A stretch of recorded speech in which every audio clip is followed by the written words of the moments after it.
Hey guys, welcome back to Straight Up 5 with Johnny Petraglia Jr. I'm your host, Rob Francois, joined by, well, I'm out of order here. Hold on, I don't know what happened. Joined by my co-host, the man who wears a mask when he bowls, and a mask when he goes to bed, goes out to eat, gets a haircut. Before Fauci said we should. Yes, by the way. Well ahead of the curve. And not the bowling curve, but, the actual curve. He has the second largest guns on the show. He is the resident doctor of Straight Up 5. It is the one and only Mr. Dr. Ocho. Good evening, sir. Let's get into it. Already. Just get into it. I ain't got time to bleed. Wow. I see you're going to be fired up tonight. We are joined by the third man who really is the most important man. He is the most beautiful man in the sport of bowling and quite possibly in the entire world. He literally has the largest arms in bowling. He is the son of a living legend, but he's also a legend in his own mind. It is the one and only Johnny Petraglia Jr. What's up, JP Jr.? Thanks for the wonderful intro, as always, Rob. Everything is going good, man. Getting ready to dive into this long-awaited discussion that Ocho's been preaching about for approximately 2 months now? Yeah, 6 to 8 weeks. And give you time. I'm definitely curious. I'm gonna let him do as much talking as he needs to. Oh boy. Take my notes and then get some interesting feedback from all the viewers, and then we'll just kind of go from there on that topic. That's how it's going. All right. Well, before we get into that, because that's definitely going to be a hot button topic, I do want to cover the PBA Playoffs, the last of the round of 16. Johnny, what were your thoughts on what we saw this past weekend? Well, I did well on three of my 4 picks. I remember last week's show I had predicted that the Sherman TJ match would go to a roll off, but I predicted a Tommy Jones win, which is what did happen. Yeah. I did predict that AJ Johnson would be loose on the show and triumph over Buttriff, which is also what happened.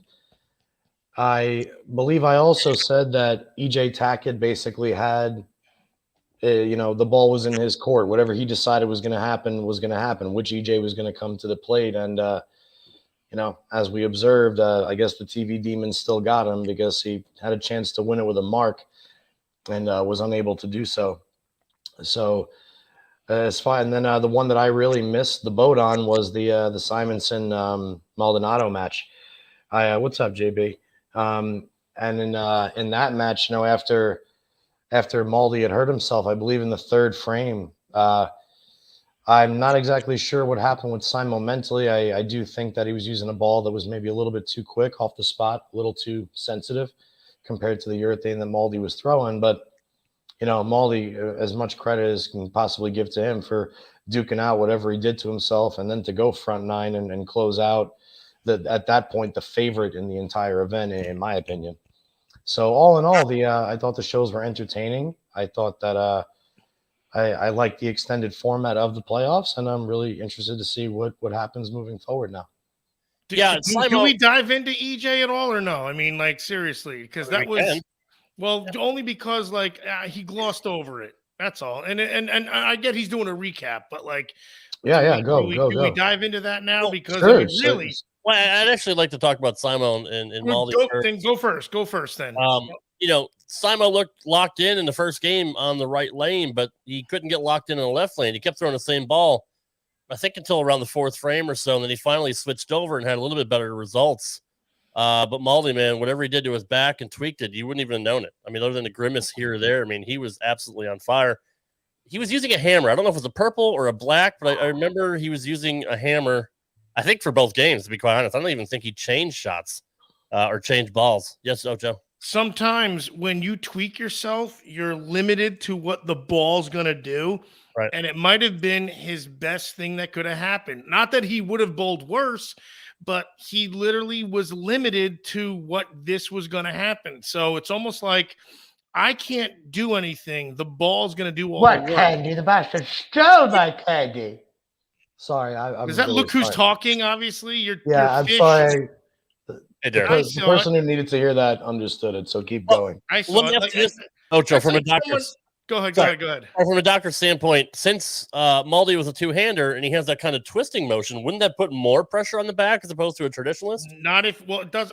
Depending on what was going on. Now, again, he could still get through the ball, and I don't know what his rev rate or his his miles per hour are, but I guarantee you they were slower. But he would repeat that exact shot, depending on hitting his mark, of course. But it's like when you take so many variables out of the equation and you only have 2 or 3 things that can go wrong, that's what you're left with. So not that I doubt it helped him, but he could repeat because that's all he had. Yeah. I remember one time, obviously benching a shitload of weight or inclining, and I tweaked my back, so I couldn't really do anything, and I would just roll the ball. And I remember shooting a 7 that night. It was years ago, but I was joking that because I can't overdo it. But sometimes when you take it back a few steps, you bowl a little better. Right. But could have been what happened. I'm not getting into his brain or anything, but it eliminated so many things that, look, if something went awry, he would have been screwed. But because things lined up for him, that's all he had. He couldn't screw it up because he couldn't overthrow the ball. He would have killed himself. Right. Yeah, it's kind of the same thing when you're both sick. Usually you'll actually perform okay when you're sick, mainly because you're just trying to go home and not get more sick. Just get through the game. Exactly. You do what needs to be done to get through the basic motions, which, I kind of understand and agree with that when you're hurt. I mean, just watching Sean, he hopped a little bit less at the foul line. He stuck with urethane for the entire game, or both games for that matter. And he was just able to control and keep the ball in front of him. And, hey, as long as you're still mobile at that point, you got nothing really else left to lose. Yeah. I can't believe how much. Wasn't it her birthday last week? Yes, it was. Of course. Yeah. How many Ocho fans are in the freaking? I think that's why I knew. It's funny how Happy birthday again, Nicole. Damn it, Ocho, shut the fuck up. So it's funny how much Simo's game fell off between the first and second. What do you accredit that to, Johnny? I just think it was improper ball selection. I think that Simo could have probably tried to get the same zone as Maldi was. I think that maybe Anthony thought he could have created a reaction that he obviously just didn't have, and obviously that could also be attributed to the urethane that was being used. As we've discussed in past shows, and which is pretty evident to anybody that's a bowler these days what urethane does to a lane pattern. But I just think it was poor ball selection, poor lane maintenance, so to speak. And I think also that comparatively speaking, last week when Bill O'Neill beat Jason Belmonte, everybody was talking about how big of an upset it was. And yeah, it was, but I think Simonson being upset by Maldonado is a lot bigger upset. Agreed. It's funny how the top seeds are just going down, 1, 2, 3, which is, So now your 4 and 5 seeds are Don Barrett and Chris Prather, and they bowl each other next. Yeah, so that'll be interesting. We're not going to talk about those freaking trampolines that they have on the side of the freaking. I don't want to hear nothing, dude. There's the side of the freaking pin decks literally have trampolines. There's spring action, spring assist. I don't know. There's got to be oil assisted machines there that are bouncing pins off. A freaking head pin can get hit and bounce 5 times from back to back to back, and then sweep either a 7 or a 10 pin. Are they going to make bowling any more cheating or what? Yeah, it does kind of remind me of duck pins. If anybody's ever bowled on duck pins before, when they lay flat and you can still. Yeah, back in the Northeast, they're you're still on a 60-foot lane, but the pins are only 3.5 or whatever it is. Small. Yeah. And they're hollow, so they go, and some of them have the rubber bumpers around them, so they'll bang off the sides 2-3 times and just keep scooting across the deck. And yeah, you do see that at the Kegel training facility, that's for sure. That's a real thing. Oh, I thought like they did that only for this. That's like that happens there. There's some bowling alleys. There is some bowling alleys across the country that I've bowled in that you just know walking in that you're going to strike a ton because of how good the carry is.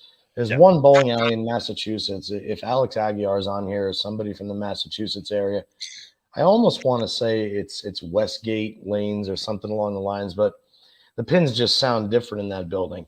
And every other strike you look at in that building is a 4-pin slap and a 7 or a 6-pin slap and a 10. I mean, the pins go bananas, ape shit there. It's pretty cool to watch. And I've seen that kind of carry in a few bowling centers across. That one is just really popping up in my brain as the one that's like, oh yeah, I really remember that one. High rev rate, Johnny. How much does that play into it? Well, and on anything, man, and the higher your rev rate and the higher your speed, the more lively the pins are going to be.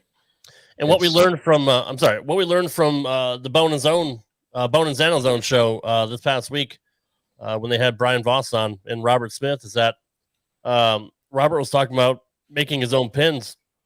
And I never knew this, but apparently you can configure the inside of the pins any way you want by, what they call voids or, drilling a hole in it and putting lead into them to make them, top heavy and fall easier. I didn't know that was a thing. So I learned quite a lot. It was a very, very fascinating show to listen to those two pros talk. Absolutely. So, I mean, how come all pins aren't standard across the board? I'm not 100% sure. I know that the voids are completely inconsistent, that they can go anywhere from being, the size of an 1/8-inch mill bit, or they can go as big as, the size of your hat. Right. So I know that I think there's regulations as far as where the center balance point is supposed to be. I do not know that 100%. I know that the heavy pins like that what Robert has or what they used to use at the Hoinky, pins like that really put an emphasis on precise shot making. And that's not like the gold pro pins that were used that were only 4 ounces above, the typical 3/8. We're talking like more in the 4.5 pound, range. Wait. What are you guys talking about? Apparently you didn't watch the show, Ocho. Shocker. What show? He was talking about how Robert Smith has heavy sets There's of holes in the pins on the inside in the hard rock maple itself of the actual pin. You when drill the it, pin's being constructed. There's you can drill into it to make a pin heavier. Yep. Intentionally. Intentionally. Yes.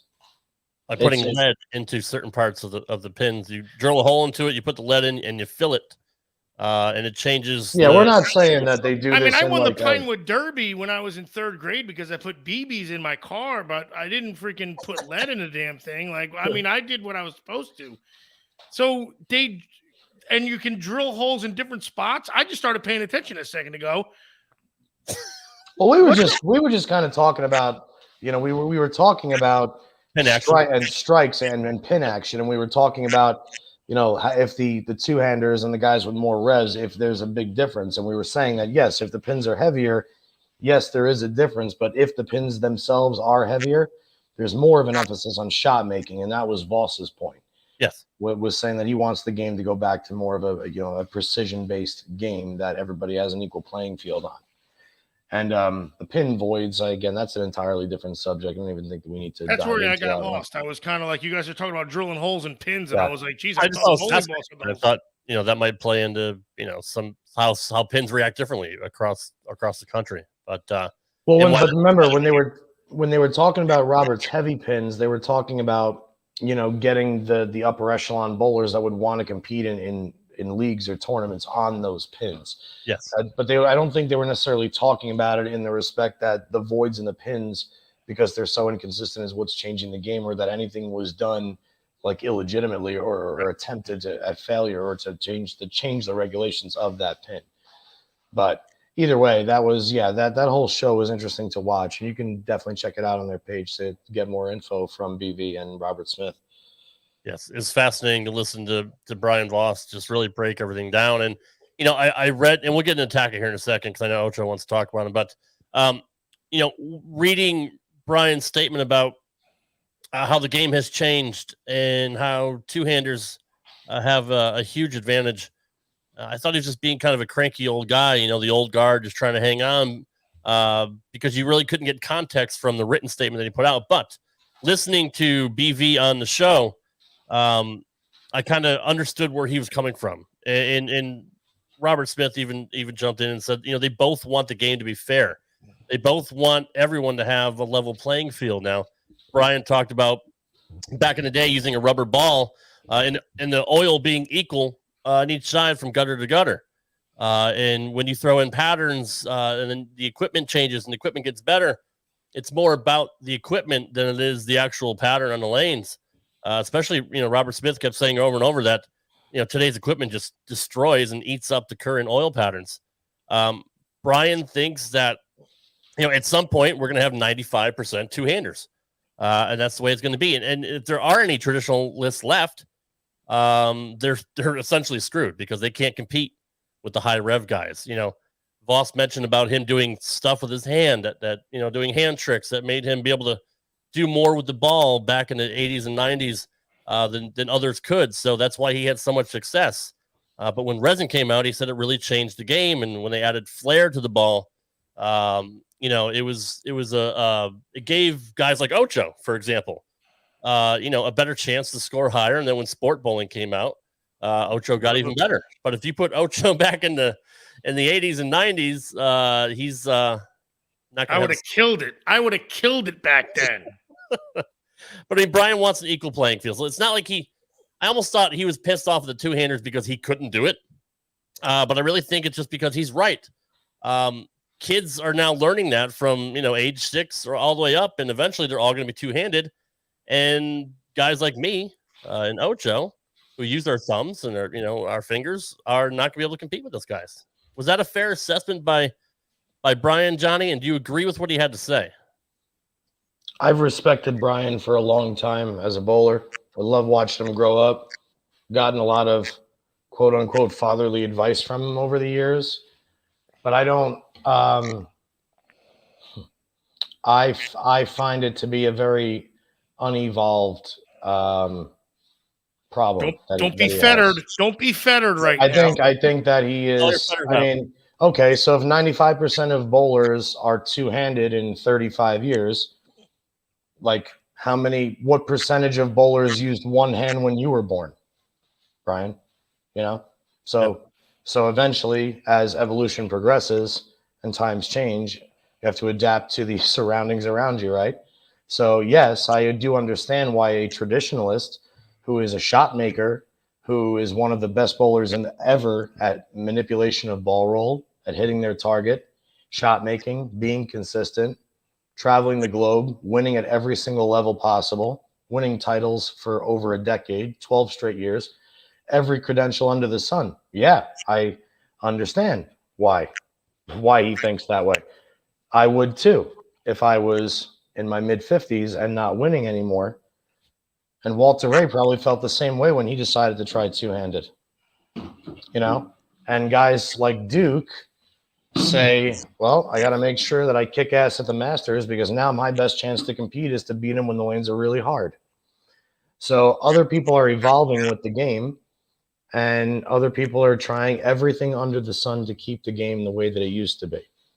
So in all of the arguments that he presented, I never was – I listened.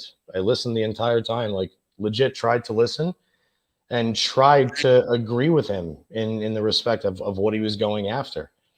But he was a little bit, for me, it was inconsistent. He had brought up the bowling balls and the way that, like, I didn't know that was such a huge issue to him, that the Purple Hammer was a trick bowling ball when they were being poured at, 60-something hardness. And he kind of went off the walls, but it never really stayed true in my thoughts of what his actual issue was. Like, are you trying to separate two-handers from one-handers in a traditional tournament, having them qualify separately? That's what he wants. Because they never did that with righties and lefties, and they're both doing a completely different craft also. But anyway, all in all, no, I kind of don't agree with him because I'm all about evolution. And, this game has been stagnant as far as the viewership. I mean, and it's been struggling so hard for so long that at least something is introducing a spark into this game that was slowly dying. So I respect him, and but no, I didn't really agree with him. I liked the idea of having like special edition bowling balls where bowlers make their own design that are like one of a kind for incentive purposes and that. Yeah. I like that idea. I like the idea of having tournaments like USBC Nationals, like they did with juniors, where every bowler gets 2 bowling balls. This is the USBC ball this year. It's 250 RG with a diff of 045, and it's got a light bulb weight block. And you're not That's allowed how to it touch, should be. and you're not allowed to touch the surface on it. Right. Leave the That's how it surface on should the be. ball that we give you alone. Well, You know, that's or the thing or that touch them like something like that. Yeah. But then if you go that route, then you destroy the only people that are really contributing any money, and that's the ball manufacturers. So you take away that revenue stream and turn everybody else that goes along with those revenue streams, then that end gets fucked. So there's too many things and too much of a snowball effect that can happen in so many different ways by trying to eliminate the only thing that's creating new bowlers in this sport, which is the two-handed revolution. That was the other thing. He said that it's not a revolution. Like they asked him who had more of an impact on bowling, Roth or Belmo. Right. And he answered Roth. And then the other people said that it was Belmo's, creating the new revolution. And he defined it as it's not a revolution yet because it's in progress. Like it hasn't stood the test of time yet or something like that. I'm like, It's not a bad answer, I feel it wasn't a bad answer. I didn't think so either. But to me, the test of time is the amount of two-handers that are two-handers in the short time that he's been out there. It's at least and a how comparable. and the success they're having too, which is also. Kyle Michalski, Kyle says Michalowski. What about no standing pads? Kyle Michelangelo wants to chime in. I love it. Brian had an issue with not using Avalon pads anymore, right? He wanted to get rid of those. Yeah, no sanding pads that's something that I I'm okay with either way. Right. You can definitely, again, if you don't have sanding pads, it changes everything. Yeah. Because without those pads, man, you don't get the chance to manipulate ball motion on those select 8 or 10 you may have with you. So yeah, but yeah, I think it would be cool if you couldn't use a sanding pad. Anything but a dry towel. Can't tap a ball with a rosin bag anymore. You may as well not be able to hit it with a sanding pad. So I kind of did agree with that. Now, especially now with Robert Smith's point on that show, with apparently the young generation now loves to smoke them with 180 and 360 grit, which virtually eliminates the pattern before the tournament even starts throughout that 10-minute practice session. So not to mention the lane cross at that point has got to be impossible, assuming the guys on the next lane weren't doing it. Anyway, I'm rambling now. Sorry. Do you guys realize how bad you're just padding my stance right now? Like, you don't even understand it.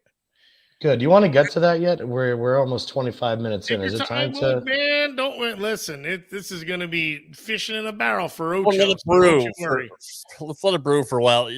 Ocho wanted to talk about EJ Tackett, who obviously. Oh yeah. I just wanted to mention, I wanted to get your thoughts on it because the guy, it's almost like an all or nothing thing. And then here you go. The dude needs a mark. And I'm not calling him out or anything, but it's like, here is the guy that can do it and just freaking wheels it wide. And so that's all. I just wanted to get your take on when you're watching it and you go, oh my, there must've been an, oh my God moment. Well, he was so consistent, both games. So you expected it?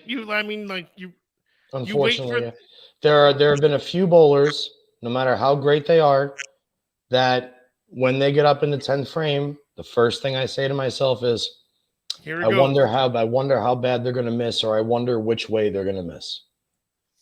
There are some bowlers and that's what I said on the show last week, even back to when EJ and Marshall won the doubles. On that show, I said EJ bowled on that show like EJ bowls for the entire week, every single week. Remember I said that? Mm-hmm. Said he bowled like a god on that show. He didn't miss. He didn't miss every other frame. He was freaking buried. Yeah, I'm the same way. I would much rather bowl on a doubles event. I'm a much better bowler when I bowl doubles. I love knowing that I'm in charge of somebody else also. It makes me feel way better than myself. The same way I can't take care of myself without Rochelle, I can't take care of myself on the lanes without a fucking partner. Fuck. But it's the same thing. And he aced every shot that he needed on that double show. But when you go back and look at EJ's history on television, even some of the tournaments that he has won in his 15 titles, he's won because the other guys bowled bad too. It wasn't like I won 260, 240. It's like I bailed out a 2-0, 180 win. Well, did they bowl bad or was the shot hard too? I mean, let's. I mean, Well, I'll give you trying to a give list. credence. I'll give you a list of shows to go watch of his. I'm not gonna. But all right, well, anyway, there's Tell the crowd. No, tell the audience, man. It's not just no, me. it's I good. got my own problems. There are just some bowlers that when they're up there in the 10th frame, I expect them to throw strikes, and there's other bowlers that I don't. And I'm sorry if it's shitty, but like prime example, if Bill O'Neill needs a strike to win, Bill O'Neill throws a strike to win. He's been like that since we were bowling in juniors.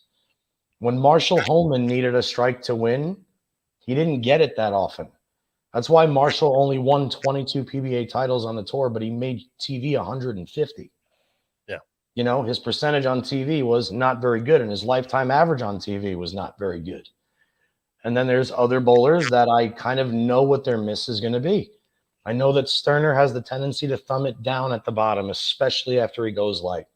I know that Barnes has the tendency to get very fast in his feet and steep in his swing, and he usually two pins when he needs one. And it's a 2-pin combination. Each bowler has their trait when they get up in the 10th frame, and or at least their initial trait. And for me, unfortunately, at this point, I always think EJ is going to bowl for the title. I just don't think he's going to get it once he's there, based off what I typically see. And I hope he fixes it because I love watching him bowl. I think he's fantastic. And we can't discredit Jesper either because he bowled very, very well. Oh yeah, and Jesper with urethane in that building with those kickboards and that carry. That's another good one, Steve. Absolutely. Yes. Pete always throws him when he needs him, unless he's bowling Walter Ray. When Pete needs him, he'll be the first one to tell you. There are some guys. Here's some insider info for you guys, and I'll keep it short. There are pros out there who are aware that other pros have their numbers. Pete Weber knows Walter's got his number. I think their lifetime TV record, I think Pete's like 2-8 against him or something like that. I know that Jason Couch always had a hard time beating Parker Bone. And I know that Parker Bone always had a hard time beating Mike Albee. So there are some matches out there where, you know, the inner demons do get even the best of them, which I thought was pretty cool. Yeah, like Bill Miller and what's his name there? God damn, I can't remember his name anymore. The greatest closer of all time for the Yankees, and I completely whiffed on his name. Mariano Rivera? Are you kidding me? Oh my God, Jesus! Certain people had his number. Bill Miller was one of those. Bill Miller, didn't he win a batting title though? At least, like, it wasn't like he was a bad freaking hitter. Like, Jesus, like you're acting like he's a scrub. Like Andy Stankiewicz, freaking like could destroy Mariano Rivera or something. Holy Jesus! Anyway, I do have to ask. I'll throw up a question here because this has been asked several times, and I know we talked about this a few weeks ago. The whole controversy with the balls being removed by USBC. I still have my balls. Does anybody have it out for Storm in the USBC? I don't really. We really right now. Nothing else new has really transpired yet, at least that I've heard of. So I haven't even thought about it. It's kind of like old news at this point until something new comes up, you know? Yeah, it's old controversy. It's not agree. even news, though, because they haven't even said anything about it yet. It's still old controversy, and maybe they're trying to let it die off. I almost feel like, is this one of the biggest whiffs you've ever seen? And they're just hoping, all right, give it a month maybe, and it'll die off. I think that's what they hope for. Easy, Mop Hoss. Steve wants to talk about Let's go, Mop. Yeah, Steve is from Connecticut, my old stomping grounds. He was an old Bradley bowler before they turned into a fucking amusement park. Litchie was obviously a staple at Bradley and in New England. So, yeah, fantastic bowler. In fact, even Robert Smith and Voss talked about Litchie a little bit on the show too. Oh man, did they mention me at all on the show? Did they mention Ocho? Nope, not once. But Litchie is clutch, man, and smooth as silk. Oh yeah. Well, was that a joke? What inside joke though am I missing now? He's smooth as silk. Is that supposed to be a joke? Just do me a favor, Oates, since you don't know who it is. I don't know. Mike Lichstein is one of the best amateur bowlers ever to walk the planet. Yeah. He's won every megabuck event out here, but he has one of the most unorthodox approaches you have ever seen. So when Rad Rob said, God, he's so smooth. I'm sitting here trying to be rational, and I'm like, I guess he's talking about maybe the freeze frame of Mike's release point. His release or the because ball roll. everything is so perfect as he's about to let it go. Right. But if you watch anything before or after, his statement makes zero sense. I mean, And you he can didn't run to the start line that like way a either. dodo bird, but as long as you release the ball good, I guess everything Yeah, is good. and And he you repeat it. releases it better than anybody. No, that's fair. But I mean, he never started that way. Like, I don't know when his approach changed, but when you look at him early on, when he went out in Vegas, that wasn't part of his repertoire. I don't know. He always had that weird, tricky second and third step, but he wasn't like as choppy or dancey. But yeah, I do. He would dance eventually. He'd start here, he'd go over here, and then you get back over to. Maybe he's trying to bring eyes to the sport, and you guys are freaking ripping on him for it, man. No, we're not. We're commending him for it. It's amazing. It's amazing that you were that freaking weird and you bowled so good. I'm just And kidding. I don't know the guy. he was a shot maker. He really was. 30+ NEBA titles. Steve was right. Very, very good bowler. And Och, another one for you. Mikey's dad, Larry Lickstein, Hall of Famer, PBA ambassador. Larry and my dad won an eagle together. Yeah, I'm calling it an eagle still, USBC, because it's always. What does that mean? Because it's always going to. It doesn't matter. It's always going to be an eagle. Bo says Bo still calls it an eagle. But what does it mean? Tell me. Tell the fans. Tell everybody It's listening. they're trying to separate themselves from because it used to be you would get awarded an ABC Eagle, or the trophy. Like that's the prize possession at the national tournament. Who is this guy? Did you just see what somebody just wrote? That's Derek. Derek's been on the show every week. Come on, man. He's a fan. Not of you, but I mean, just of us. He's going to be. Yeah, his wife's going to be if she sees my freaking arms. Hey, Derek, I hope your wife ain't looking because she's going to fall in love with me in about 3 minutes. I already do. So. Unreal. Yes, Unreal. Eagle. Getting back to the quick explanation of Eagle. Yeah, so that's winning. That's winning USBCs, whether it be all events, singles, doubles, team event. But the year that my dad's team won, they won 2 Eagles with the team event. Mike's father, Larry, was on the team with Dad. Yeah, Larry is very good. I mean, it obviously runs in the family, and Oh yeah. The 2 of them are very, very well known in the sport of bowling. Obviously, not to Ocho, but what are you going to do? Yes, I'm learning, man. Give it time. I'm one of the smartest guys anybody ever knows. Don't worry about it. So next week we got Bill O'Neill taking on Kyle Troop. We have Chris Prather and taking on Barrett, which you mentioned already. We got Jesper against Tommy Jones, and we got AJ Johnson against Maldy. So the cream rises to the top. Obviously, you've had some very, very good bowlers that are no longer in the tournament, but eventually, whoever wins this will be the best. Now, the only thing that I take exception with, Johnny, and maybe you can explain this to me, if this is the PBA playoffs, and obviously it's not a team sport, it's a single sport. If say Maldy wins the whole thing, but doesn't get bowler of the year, which is worth more? The PBA champion of this year or the bowler of the year? I don't like the fact that they're 2 different things. You don't like the idea that they can win the playoffs and not be bowler of the year? Is that what you're saying? That's like saying the fucking Red Sox won the World Series, but the Yankees were better the whole season. Like, who gives a fuck? They won the fucking title. But it's different because it's almost like there's a Super Bowl winner, but there's also an MVP of the team. Like, I feel like that's kind of how it separates. Yeah, that's kind of how I look at it. Well, like think of it this way. Like, for instance, Anthony Simonson, this is a prime example. He won the US Open and the Masters this year. He won 2 of the 4 majors. That's like typically automatic shoe-in for player of the year if you win 2 majors in 1 season. Not to mention how well he did at other venues this year, right? Well, he got knocked out already in the round of 16. So if Maldonado wins the playoffs, Sean Maldonado is not going to take the player of the year crown from Simonson. All right. I mean, since you explained it that way, that makes more sense to me. Yeah. It's the MVP of the Pro Bowl. Okay. And you happen to get $100,000 bonus if you win it. Because anybody can win 6 games or 8 games or 6 to 8, whatever it is, exactly. For playoffs, but they're rewarding consistency over the season. So I get that. And should be told, you don't even have to win that many games. You technically only have to win 1 game in a match, and then you have to win our 2-frame roll-off. True. Yeah. So you don't even have to win 2 games. But anyway, go ahead. Correct. No. That's fine. You're absolutely right. Ocho, anything else to say to that before we move on? No, let's go. All right, let's get to the main topic of the night, which is bowling. Is it a sport or is it a skill? Mocho's been burning. No, this was a weeks. topic we were supposed to discuss. I'm not burning on it. I'm saying, why don't we do it? It's not my fault. Nobody wants to do it.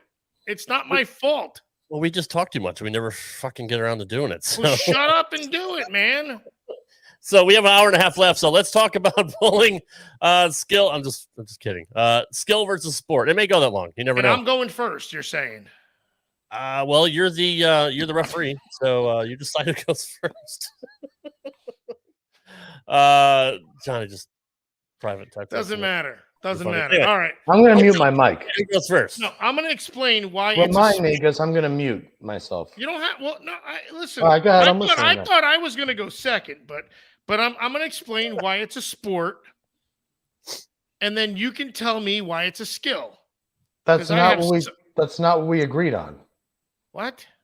I thought you were going to present the case why it's a skill. What are you talking about? It's already off the rails. You You threw guys me can off. see on what side you're going to take. Yeah. I want your true personal feelings, not okay. I'm going to play the side to be done. Yeah. No, I'm serious. But I thought for sure that he ranted last week about jabronis and ham bones and ham and eggers about everybody else thinking it's a sport when it's really not. Oh, Joe, Isn't that what you said last week? Great segue, and it came out of your mouth because that's the truth. You ignorant slut, you. That is the truth. What is he talking about? Johnny, you ignorant slut. It is a skill at best. Oh, that is your Oh, stance. you're damn right, because I wanted you to bring that up, because now that it came out of your mouth, we can splice that and make you look like the freaking chuck wagon now. But that's all right. I can take it. Hold on, time out. I just keep it Suck going. me right in. Keep building up the energy. Just because he's my friend, I want him to ask this question, and we'll move on. Oh, Steve Christ. has a bald question. He's owned 2 Paradox, 1 black, 1 red. Always thrown track. Both his Paradox cracked at the thumb hole. Have you heard of this being a common problem? He had both balls less than 2 seasons. Thumb holes will crack for a multitude of reasons, Steve. Number one, if you use an interchangeable thumb system. Yeah. Sorry, Ocha just added something in the chat that I wasn't aware of. I have not done a thing. I'm sitting here by myself. Thank you. If you use an interchangeable thumb and the outside is too sharp prior to putting in the outer sleeve for a switch grip by Turbo, if you don't zap the top of the hole and it's very, very sharp edge, even when you cut down the plastic, it's more likely to crack. The same thing if you use finger inserts, you need to zap the top of the holes. The other thing is when you're drilling the fingers together by themselves. I mean, typically if the bridge is less than a 1/4 inch apart, that'll cause cracking at the bridge itself. But in my experience, it was either overuse of glue in the thumb, not softening the top of the shell after drilling into it, also drilling the hole too fast. In other words, if you try and go down too quick with, say, 1 1/4 inch drill bit, or even with a 31/32 when you're drilling the fingers, and that bit gets a little bit too hot, now you're disrupting the interior of that bowling ball as you're drilling it. So anything like that will definitely cause it to crack. Other things, obviously, change in temperature. If the ball gets too hot or too cold, and your first few shots in warm up are not half speed like mine, they're more likely to crack. But anything like those reasons, anything like what I just said, is typically what could cause a thumb hole to crack. So either advise your pro shop guy, hey man, do you think maybe you can, if you notice these issues, if they even do them, if he's drilling it too fast, say, hey man, can you just try and drill this thumb hole a little bit slower?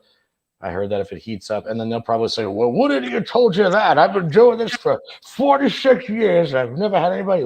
Don't listen to him. Just tell him to drill it slower. Tell him, Johnny. He's going to give you Pepper's Farm cookies, too, it seems like. Well, yeah. And Pepper's Farm remembers, I've been drilling these holes. Here's your Milano cookies. Thank you for answering that, Johnny. So speaking of hot balls, Ocho, the stage is yours. Tell everybody what you think about the topic at hand. Is bowling a skill or a sport? And I want you to take all the feathers out of your mask and give us the real truth. Shoot on us. It's going to be bad. And I'm telling you why it's a skill. And I'm going to explain why you idiots made it a skill. Not you two idiots. There's a lot of idiots that made it a skill. I don't have any skills, so. There you go. And you fucking bowl, okay? So already my chalk up one for Ocho. Now, when it's a sport, you have to be able to play that sport and then do other things to make you better at that sport. We'll take baseball. Baseball, you got to hit. You got to field. Then you got to do your running. You have to actually do that sport. You have to do other things extracurricularly to do that sport. I wrestled. I had to freaking run at 5 a.m. to be able to wrestle. I can't just go in and wrestle. I got to lift weights. I got to do things to make my body a better machine. When you're playing football, you got to study freaking tape. You got to study plays. You then have to hit the weight room. Then you got to beat the hell out of each other. You got to practice. There's so much. And I don't want to hear any interruptions right now. Somebody better take notes. One of you clown shoes, take notes. So let's just say, you believe me, I'm going to shut everything down that you have to say. For anybody looking or listening on the audio, he just showed an empty mead pad. So actually, I stole this shirt from Frank. It says his name on it. Son of a bee sting. This ain't gonna work, pal. Come on, Ocho, let's go. Shut up, man. You shut up. You shut your mouth right now if you know what's good for you. All right. When you go now, here's another thing. Well, no, I'm going to start off here with this. When you go bowling, to get better at bowling, what do you have to do? You have to bowl. You have to just bowl. You have to do the same activity that you're doing to get better at it. Doesn't mean you're not doing what you're supposed to. Doesn't make it a sport. You ain't getting up at 5 a.m. and run sprints to run a few miles. Yeah, you might have to do a few freaking lunges here and there. But basically, in order to get better at a skill, you have to practice that skill. Of course, there's practice. Doesn't make it a sport. People have to freaking run a farm. It takes practice. Does it make it a sport? People got to play the guitar. You got to practice. Don't make it a sport. I know a chick who's got a stripper pole in her freaking apartment, and she uses her taco to freaking roll up and down on it. Doesn't make it a sport. It's a skill. Now, hear me out. And I'm going to explain why he's not falling asleep. Who the fuck is Steve? I'm listening intently. Sorry. I'm listening intently. This guy's the problem, this Steve guy. Okay, now, okay, this guy, Derek, the freaking wackadoo from before, makes a point because bowling was cool. When you got guys like Johnny P, when you got Amleto, when you got Pete, you got Brian Voss, these guys were rock stars. Mark Roth, even Marshall Holman, who JP wanted to rip on earlier because he didn't win enough. We all heard him. Tacos! Sorry, Ouch. It was cool. At least it was cool. The other reason why bowling is not a sport is because of this goddamn house shot. You know what? You guys remember that big red wiffle bat that the freaking idiot wanted to use? The big red wiffle bat? That's what bowling on the house shot is. That's how it's ruined. It's made it a skill. Not even that. It's not even a skill. What am I saying? Here's what happened with bowling also.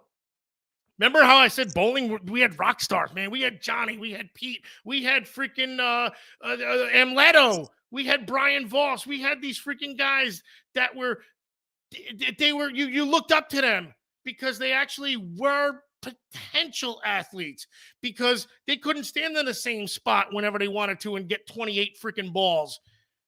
Now we have the big red bat. Here's what happened.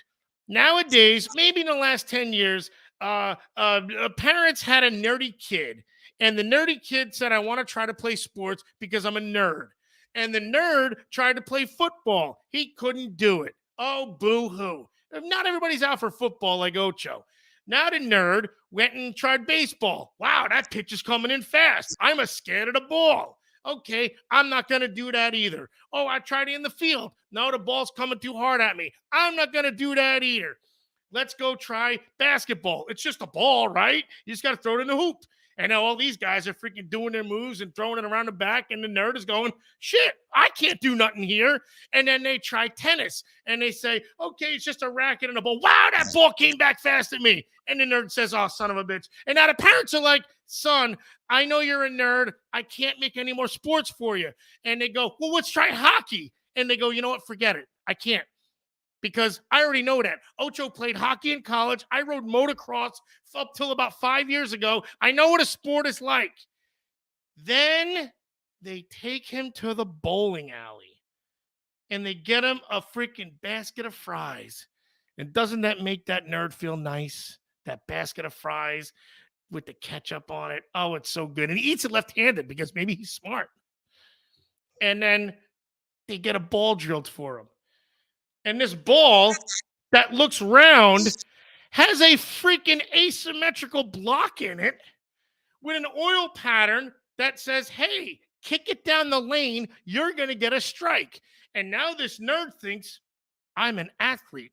I can throw a bowling ball with my foot down the lane and I can make a strike.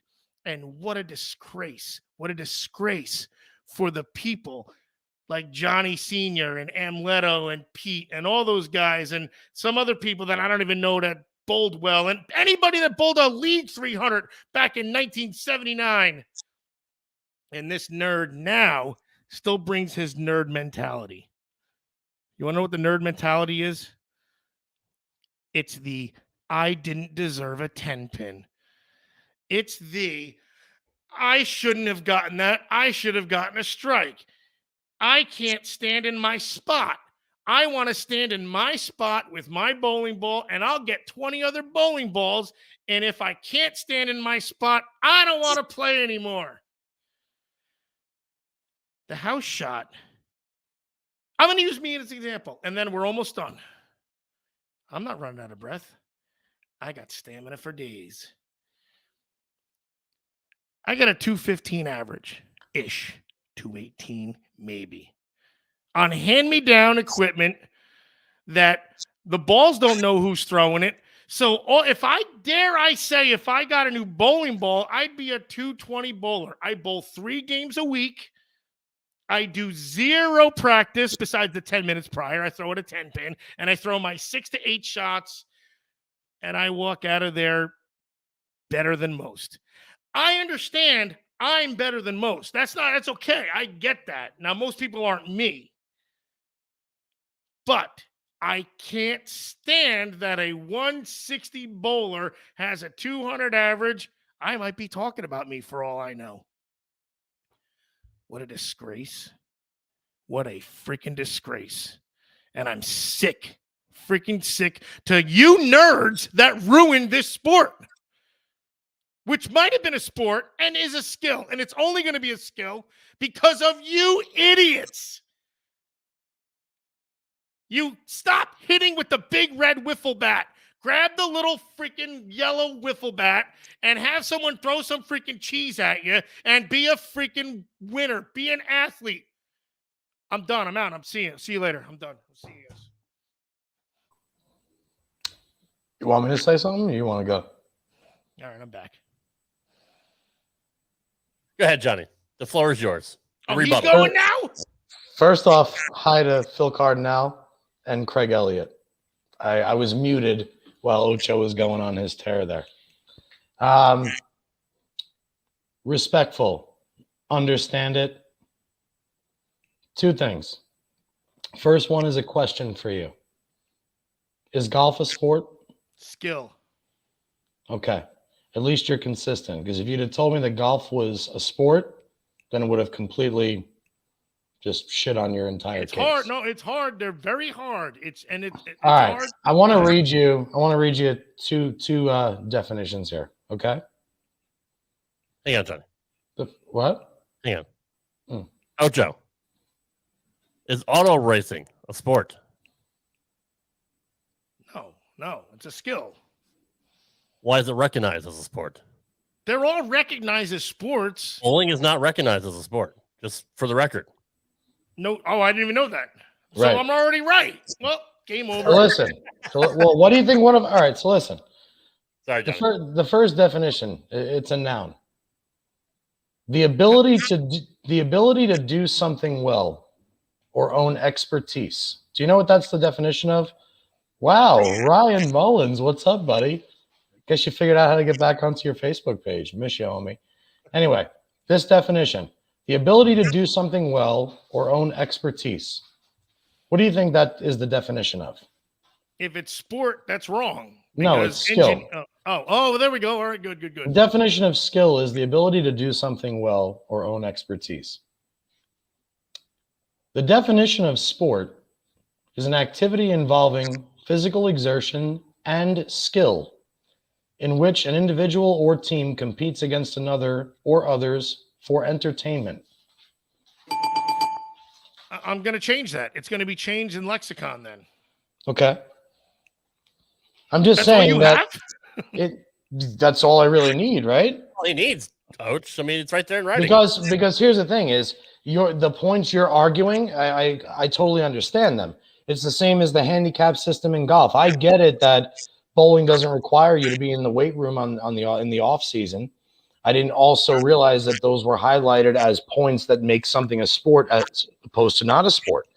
For instance, is UFC, is like Ultimate Fighting, is that a sport?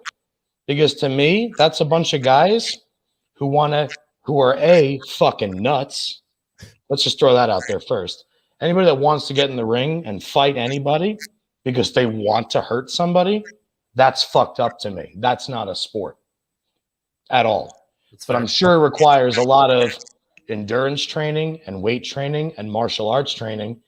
And I'm pretty sure it's recognized by the billions of fucking people that watch it and gamble on it as a sport. Is it not? Correct. Okay. I don't think that's a sport.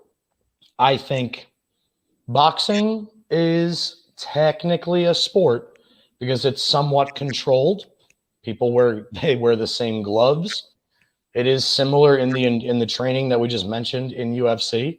And, so there's an argument there. But as far as what the definition says and what the pinnacle level of bowlers have to do, I at least want to accept the fact and believe that it is evolving into a sport.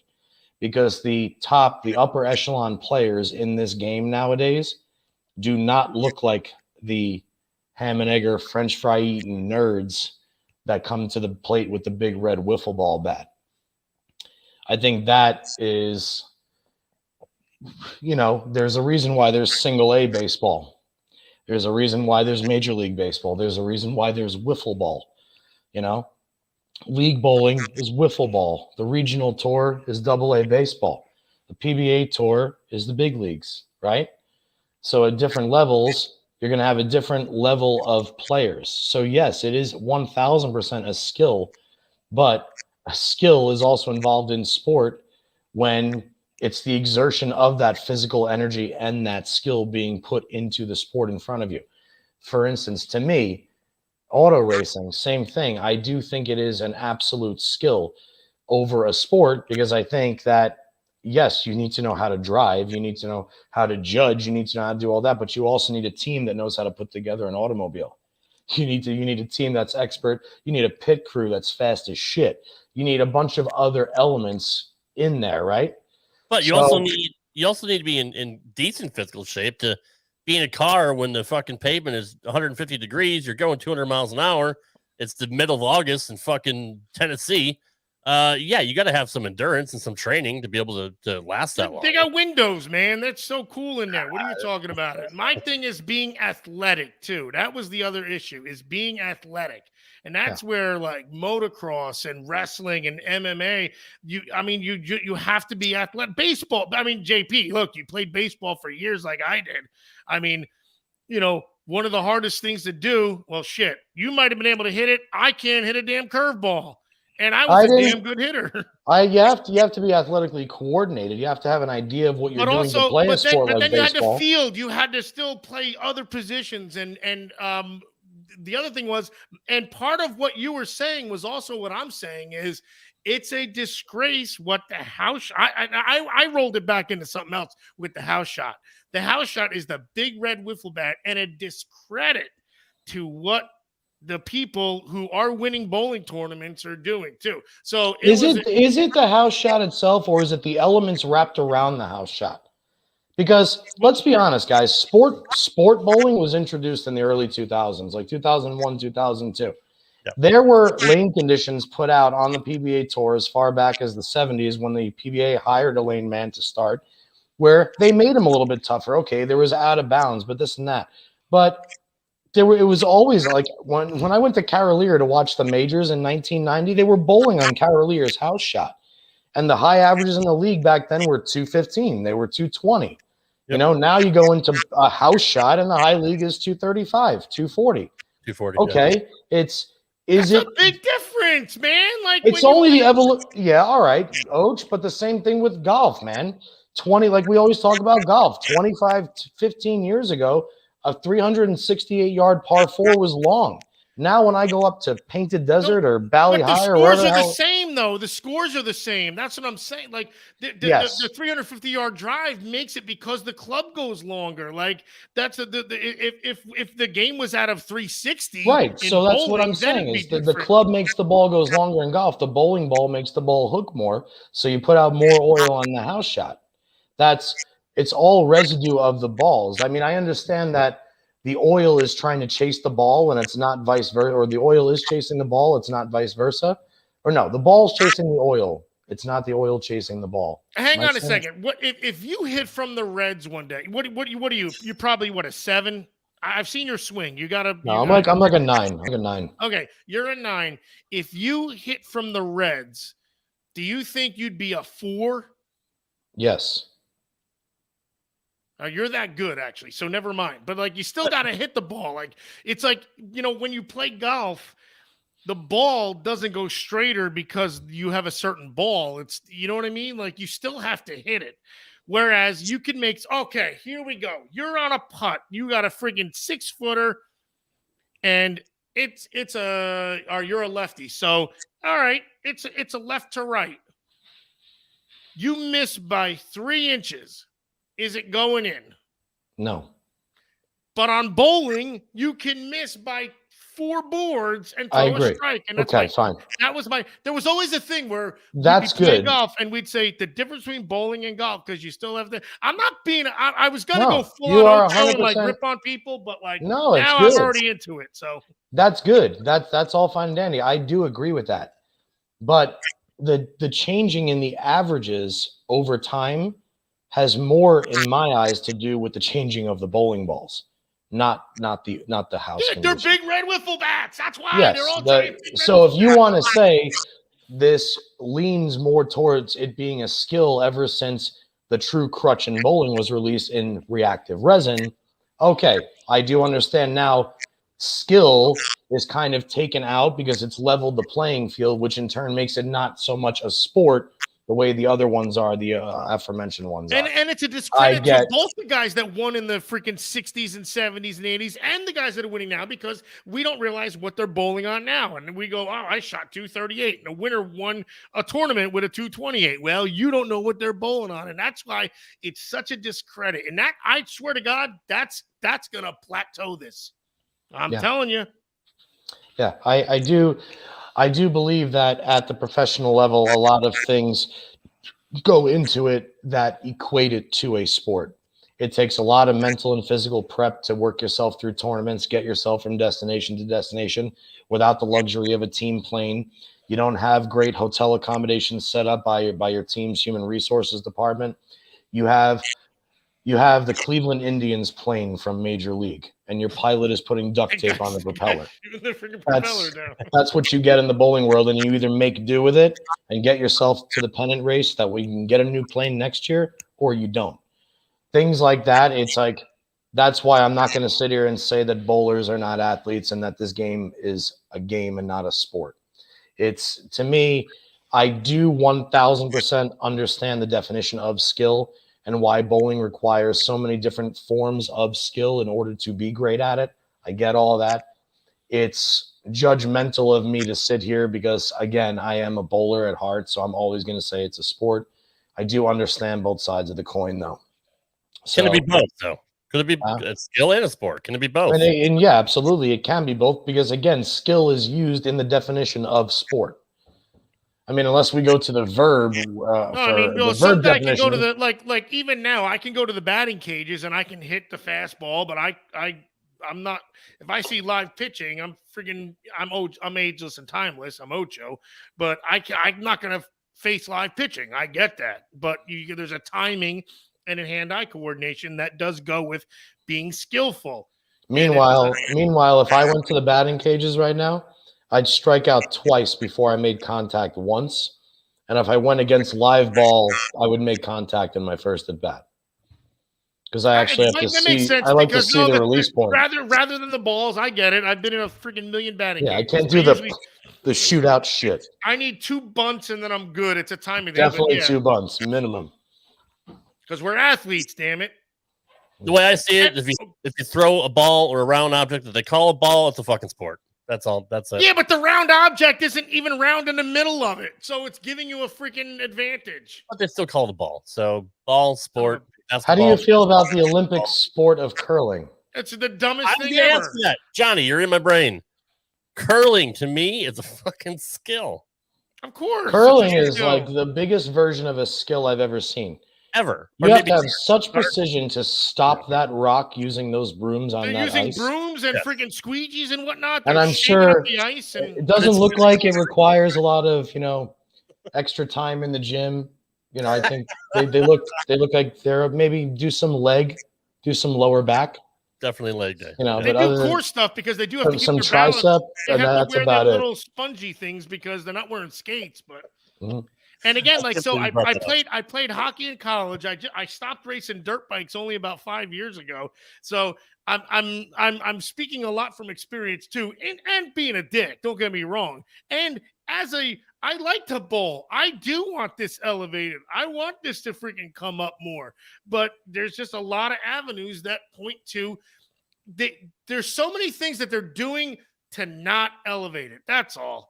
Yeah, giving everybody the big red wiffle bat, and then when they complain when they strike out, I don't need that. Johnny, let me ask you then, why traditionally has bowling never been categorized as a sport? The Olympics do not recognize it as a sport. If you want to use them as the benchmark, that's fine. Bowling, a hobby or a recreation. Bowling labeled itself that they were going to become sport bowling. They were the ones that said it. They said, we're going to introduce sport bowling. We're going to have you be able to bowl on the conditions that the pros bowl on. Good for them, actually. So that was their attempt at saying, we understand with the house shots and the resin bowling balls that this recreational game has become more entertaining for people at this level rather than sport-oriented or like pursuant of future goals right? Right. So, Jesus, why does this always happen to me? I always lose my I thought I'd have more people after me. What happened? No, what the hell was I even saying? People I thought so too. Me for that or what? It must not be here tonight, Och. What's up, Big Bo? I recommend you get Rick Benoit on your show to hear Bowl U's version of Skill Sport. I would absolutely love to, and I definitely would like to talk to Rick. I haven't talked to him in a while. You know what? I may actually hit him Rob, up. Rob, you're the host. Where's the comments? Are we really? There's nobody really. I'm trying to. People are so enthralled by what you're saying. Of course they are. They probably now they're freaking sitting back going, "Oh my God, my life." What was I just saying? What the hell was I just talking about? I was in the middle of saying something. I'm mesmerized by your beauty. I don't ever listen to what you're saying. I had something good there too. I lost it anyway. These at all? Nah, it wasn't those. Yeah, right. You're such a liar. All right. Well, anyway, Ocho wins. Oh, wait, time out. We were talking about sport bowling. Right. So when they introduced sport bowling, they said, here's a chance to bowl on what the pros bowl on. How long did sport leagues last? This goes back to our other conversation. Recreational bowlers don't want to bowl on what's hard.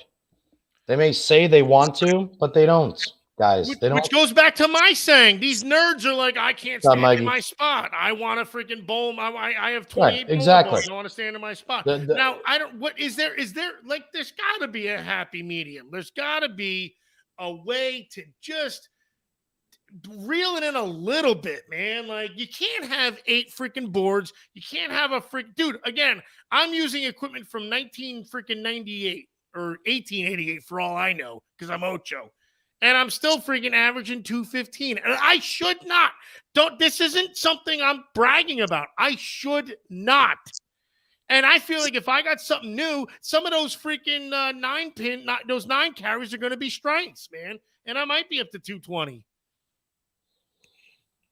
It's, the technology of the bowling balls far outweighs the pins that they're being thrown at. Put the freaking pins heavier then. Fuck it. I don't care anymore. And that's the other argument that you always have too. I see both sides of that coin too, man. You make the pins heavier, you got to make the lane conditions even easier. Because you have to, or you only put the heavy pins at the professional level, and you offer the option to players to try your heavy pins or have. Then heavy they should pin only use plastic leads. balls. Then, if you can't use the heavy pins, you should only use plastic balls. Well, it's like they're hitting from the red, then you kill you kill the industry at this point. But like the other thing is like we've always said, I got you. Okay. You have to have some kind of separation. Like, and it could be something that minute. Like, listen, put all the pros on a basic tournament pattern where they don't have to start with 180 or 360. Just let them bowl on the easiest condition they've ever seen. But if they don't hit dead flush, it's not going to be a strike. If they hit light, they may leave a 5-7. Do that at least at the professional level. And because if you do that at the recreation level and just give everybody else heavier pins, again, you're gonna lose interest. I honestly, how heavy are pins? Just give me the speed on that. Give me the skinny. Say that one more time. How heavy are pins? 3 pounds, 8 ounces. All right, and there's 10 of them. So if you went to 4 pounds, it's plus times 10, obviously. Mm-hmm. Is it that much of a? I don't know. I'm asking. Yes. Yeah.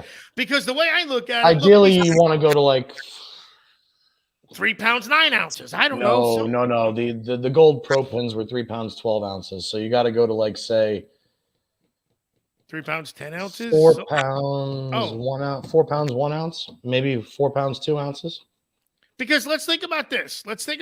Now, the bowling balls in 1970, I'm sure there's some physics major that can tell with the ferocity that they hit between force equals mass times acceleration. No, there's a rev. Hold on. There's revs times something equals my balls on your chin is what it equals.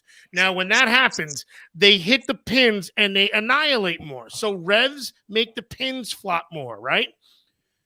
The bowling balls that didn't have weight blocks obviously didn't hit at the same force. It's got to be force equals mass times acceleration. Acceleration must be the rev rate. So we'll take the speed and the rev rate, and now you still got the 16-pound or 15-pound bowling ball, but with the revs at 500 rather than 120 than they were, and with the speed that they're diving in, remember with that, because now the angles are different, right? They used to go straight. The ball would hook a board, and Mike Durbin would go, man, that ball hooked out of the house. Now the ball comes gutter to gutter, over to one gutter, into another gutter, 2 lanes over, comes back, hits the pocket, and they're like, holy shit, the pins are annihilated. 5 messengers hit across the freaking whatever them springboards are, another cheating trampoline gimmick. Yeah. And so there's got to be a measurement. I swear to God, some physics major can do this. I probably can. And they can figure that out, because if you even out what the bowling balls are hitting at to what the pins used to be with the old bowling balls, maybe you can at least flatten out the big red wiffle bat, man. Give them one of the regular wiffle bats, not the thin one, but maybe the old black one. Yeah, but again, you just always have to keep in mind that even though a person is smart, people are dumb collectively, right? So the minute that a collection of people, and we're talking less than 2 million members now. So think about that. But why is that? I'm getting there, for fuck's sake. Right. Hang on a second. So of those less than 2 million members, stop flexing on me, bro. You don't want it tonight. You don't want it. No. You don't want it tonight. My bad. Of the less than 2 million members that are left, how many of those however many it is now, how many of those people actually watch PBA bowling at the pinnacle level of the sports/skill? I mean, because like the biggest crowds I've seen in the last 4 or 5 years is, other than arena venues, if they've been any in the last 4 or 5 years, was at Riviera. at the TSA, but they don't field a lot of people in the crowds. Let's say the most they get for any TV show recently is maybe a couple thousand people. We'll call it 2,000 people, right? Eric, I'll get back to you because I don't want to lose another fucking thought because I keep losing him every time he puts these comments up. That's because I'm I feel winning. like it just no, don't talk, coach, because then you make it worse. You see what's happening in my brain right now? I took my serotonin. No, we're on the attendance. Stop! I'm losing it. Stop talking. No, I'm getting you back to where you were. The PB, where the events, yeah. the arenas, the attendance, and how many people are watching. Yeah. So now let's take that bet. Let's take that number. I hate you. I hate you. Holy shit! What the hell was that? Of those people that already don't watch professional bowling on TV, or at least watch enough to want to go to the show, if you tell those 1.6 million people, the majority of which average right around 200, 190, hey, guys, guess what? This year, you have no chance of averaging within 10 pins of what you averaged last year. And I'm going to tell you what that feels like on my level. I've been struggling my ass off at South Point this year. I closed out the year 234 last year. I'm only 222 on Tuesday, and I'm grinding my fucking ass off every week, man. I have no idea what my ball is going to do. And that's with me bowling well the last 2 weeks since I told you I was in a slump. That 12 pins to me, okay, at least at my level, I'm like, dude, I got to figure out something. Like, this is the worst I've ever been bowling. That's my mindset. If I was a regular person averaging 192.0, going and banging my head there every week, trying to shoot 60 under every week, and I'm averaging 180, I'm not bowling in your stupid fucking bowling alley next year, bro. I'm going up the road to another bowling alley where I throw more strikes at or where they use pins that I could actually knock down. That's collectively what people do. And right there, you lose at least 50% of your sanctioned league bowlers. So that's the catch-22 about the entire situation. And you just proved my point. I'm proved. This is way different than talking skill or sport. No. What I was talking about when the nerds get mad that they're so mentally weak that they have to bowl so good that they're gonna go find imagine I don't want to face this pitcher. He's just too good. I'm gonna sit out and wait for Phil freaking Necro to throw that 40-mile-an-hour knuckleball, and I still might suck at it. Mm-hmm. That's what I like. I hit a natural slice, so I don't like playing Los Prados because they have don't want any dog leg rights. Like that's like, oh, okay, yeah, we won't play that course this week. Oh, it's the wind. It's 20 miles an hour today. Fuck it, we can't go. Oh, we're playing Howell. Oh, meanwhile, there's 100 dog leg lefts at Howell. I'm in. Meanwhile, JD's asking me to come home and play golf in fucking January in New Jersey. Out here, they're like, oh, there's 20-mile-an-hour winds. We can't go. I do get that. I don't like I used to love playing baseball when it was cold because I knew that every batter's hands were going to ding when they hit the end of the bat. Hated it. Hated March, February. Oh, my God. I can still feel it in my – oh, my God, I hated it. Craig Elliott, we know that most league bowlers don't watch, which is adding to the point, but he says the biggest viewership is in the 55 to 64 category. Yeah, because they were all around watching. They watched in the 80s, exactly. And the 70s. They're the last lone survivors.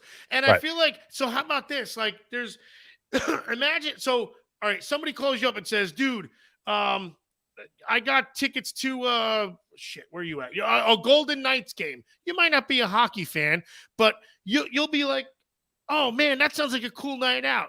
Someone says, I got tickets to the PBA finals at such and such.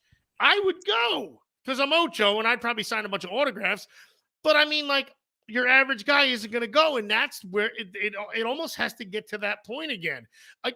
And this is, again, a credit to the guys back in the day. Amleto was cool. Pete was cool. JP Sr. was cool, even though I didn't know who the frick he was. Mark Roth, like Marshall Holman. These guys had character, style. They were rock stars, man. And the problem is, I goof on the guys of today, but the house shot ruined it because there's a guy with 2,300s at the freaking local level that thinks he's good, and it's a shame that they think that's the same thing they're bowling on out on tour. It's not right. It shouldn't be like that. You go to a golf course, I don't care where it is, you still have to hit the ball. You can hit from the reds, you can hit from the freaking whites, hit from the blacks. You ain't freaking shooting 4 under. but yet there's so many 300s thrown out. Perfection. We're seeing perfection on so many levels in everything amateur in bowling. And that's the only skill that we see it in. So my daughter makes a run in, and Johnny What is that? What was that? Was that a bear? Was that BJ and the bear? That's Donna. Yeah. That's not a girl. That's Donna. It sure is. She's cute. Yeah, she's 1.5 feet tall and she's 80 pounds. By the way, is it too dark in here? Should I flip a light on? No, I mean, you're fine. You're already lost. Don't worry. It never has a light on. Don't worry about it. So No, get back to all this. Get back to all the things that screwed him up. You guys. There was a bunch of quotes. Aren't we getting interactive here with this? Yeah, look at all that shit we got to talk. Pull back up. I want to see what Eric Hatchett. Okay. Eric says, I think a plastic ball 12-week summer league would be a very good start towards getting bowling back to a more pro player environment. Absolutely. 1,000%. So am I, Oach. And again, it just identifies even more so that it's not necessarily the oil condition. It's the weapons. I think we can all agree that the weapons in our hand. In other words, we are now allowing the first round draft picks in the Major League Baseball draft to use metal in their rookie season. Like that's that minute change that needs to happen. And you simply can do it by, again, what Voss said, just take the engine out of the ball, man. Take the cores out. Yep. You can still have different resins, you can have urethanes, you can have this, you can have that, but get the engines out of there. I gotta watch this show. No, you have to watch it. And Johnny, just kind of break down, because what Voss said about the core was fascinating. Like, like a 1/1000th of an inch or some shit like changes. I tell my girl that every night, and I'm like, dude, it makes a big difference drastically. Like this, the weight blocks inside got heavier, so obviously they're going to hit harder. The way they've manipulated the inside of the ball is probably more important than what the cover stock of the surface of the ball. But that also goes goes with what I was saying before about how they could never measure, like when they figured out bowling, how to get a strike, it meant the 1-2 or the 1-3 pocket, right? Yes. But they didn't know angles were going to come in or revs or anything like that. So I mean, the way I see it is like the power that they're hitting has to be measured, and I feel like they can balance it out that way because I'm a lot smarter than most of you idiots. So remember that. I can't believe this guy's here. This Mike Val's in the house. Shout out to my co-host of The Bone and Mike's Why right, are we giving him a shout out? What are we doing here? Because we like him, man. We like him. And you like him. But he's right. Thanks, Lou. Everybody loves the rubber ball, man. Maybe I should take this as a sign. Maybe I should take the rubber ball out of retirement and go on tour. Maybe I'll make a show. Rubber ball, you wouldn't be having a kid on the way. So. I mean, if you have one, throw it on your. I mean, I'm not kidding. It's like you ever grab an old pair of golf clubs and be like, let me see. I remember I had these Mizuno MX-80s, and I was like, man, I've had these for 20 years. Let me hit the ping zings. I had it for 30 years. I'm lying all about that. I didn't play golf for that long. Everything I said is a lie. When did I know? Doesn't matter. But I had ping zings. I had Mizuno MX-20s, and then I got my new freaking TaylorMades 10 years ago. Still an athlete, and they all did the same fucking shit. And it's not the arrow. Sometimes, not sometimes. It's the Indian, man. It's the Indian. You can pull back this freaking beautiful arrow that you think is going to be the best thing ever. Boink. Oh, it's a deep burn. And then yet you got the wrong freaking arrow. You think it's the arrow. No, it's you, man. You hit the wrong spot. It ain't the arrow. It's the Indian. I don't think you can say that anymore, by the way, Ouch, but that's fine. It ain't the arrow. It's the commander. No, you mean it ain't the arrow. It's the guardian. The guardian. Yeah. Jesus. Yeah. Oh. Maybe it's the Washington football team. Is there anything else we want to cover on this sport versus skill? Dude, there's so many comments I'm looking at now. What's going on here?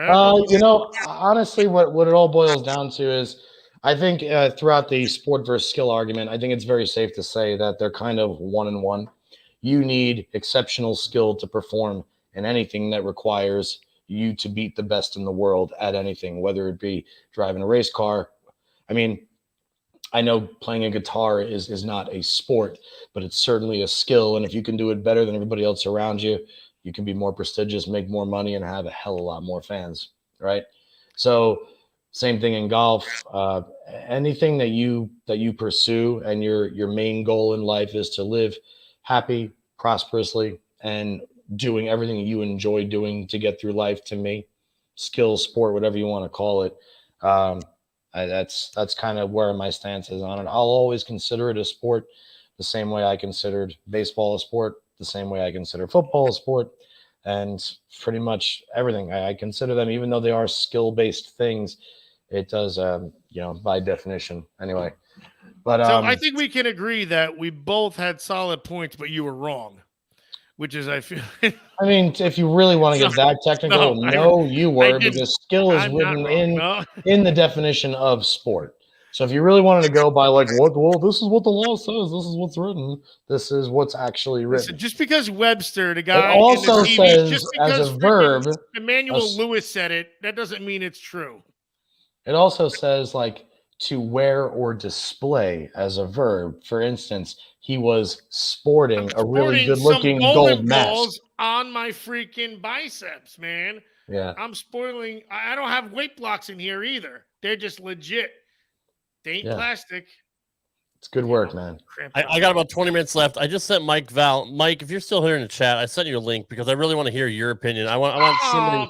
Come on. No. We need a tiebreaker. Can you guys hear all of my dogs right now? I can hear some dogs. Yeah. Yeah, sure. They were dogs. Because my girl. Mike, if you can get on, we need another person to decide. You know what he's gonna say? He's a freaking nerd like that, man. I don't know what he's gonna say. Johnny, you're muted. Unmute. No, I was talking to them, letting them know it's okay to come in. And I was telling the dogs to shut your mouth. There he is. Joining us now is the co-host of the Owen and Zano Zone podcast. Couldn't help himself. The one and only. No, I invited him. Mike Val. Mike, I need an unbiased opinion. Unbiased? Why would you just say unbiased? Shut the fuck up, Ouch. I need a tiebreaker here, Mike. Is bowling a skill or a sport? You got 15 minutes. Jesus, 15 minutes. You can eat freaking 10 subs. Are you kidding me? It depends. It depends. All right, I'm already in the lead. I don't think listen this. To him.